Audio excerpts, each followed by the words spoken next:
Men and women take this massive plane at the heart of the most powerful storms on the planet, trying to help all of us prepare for hurricanes. And the data they uncover is vital for meteorologists like our John Ahrens as they forecast the impact of the storms.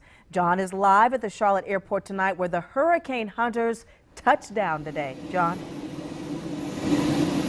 Hey there, Erica. You caught it. It's a pretty cool moment because these planes are just about ready to take off. These propellers are just about getting ready to get started. Now, typically, pilots fly about 20 miles away from a thunderstorm. These guys, they fly right into it, and the information that they collect is so valuable. It helps us forecast where the storm is going and what the effects will be.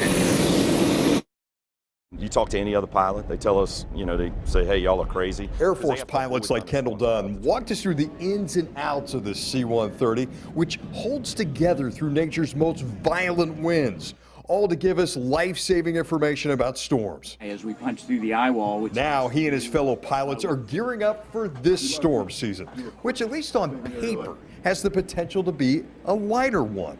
The same strong winds that propel this huge tank-like aircraft at 10,000 feet are expected to be rather aggressive thanks to El Nino. And that kind of wind can really tear up developing hurricanes. As a result, we are predicting fewer named storms than last year. But all it takes is one, like a Florence, to leave devastation. And pilots risked their lives each time to track them. It felt like a 60,000-pound donkey was just kicking the aircraft. I think one of the most amazing features is how this plane could survive in such a horrific storm where the winds can get up to past 200 miles an hour.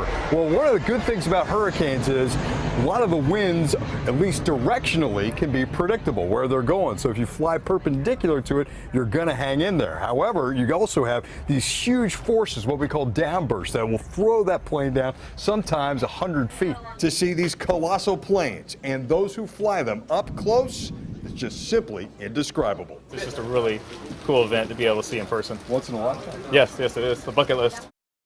We'll give you another live look here as they're about to close the hangar on us as these planes get ready to take off. You know, Charlotte was only one of a few cities that got to see these hurricane hunters, and you may think that's kind of strange because it's inland, but we get hit hard by these storms, especially when it comes to heavy rain. And we've got a lot of rain coming at us later on this week. For more on that, here's Steve. Yeah,